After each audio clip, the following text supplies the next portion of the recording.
ko ang ibigan ka. Ayan, wala nga ako maiisip. Sobrang gustong-gusto kong lumabas. Pero ayan, nakaisip na agad ako at ayan na nga, nakaligo na ako. Pupunta nga ako dito sa storage yan para magpa-storage ng mga naipon kong gamit. At ayan na yung isang stripe bag. Ayan, isang stripe bag muna kasi ayan lang yung budget natin ngayon. Tapos, bago ako pumunta sa aking gustong puntahan ngayong araw, kasi ako lang may holiday, yung mga kaibigan ko wala. Kumain muna ako dito sa Philippine Shop. Asa lang talaga ako sa mga kaibigan ko sa tuwing gala. Kaya naman ngayon, walang mag-guide sa akin. Kaya naman ginaid ko yung sarili ko.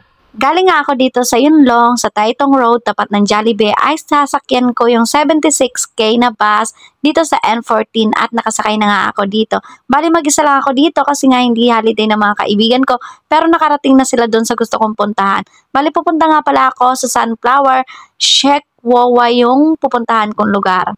Pagkababa ko nga siya, Shek Waway na bus station, ay tumawid lang ako dito at pinasok ko tong ilalim na to ng ano ba yon, hindi ko alam. Tapos may nakasabayan akong 3 Indonesian at kasabay ko nga sila habang naglalakad.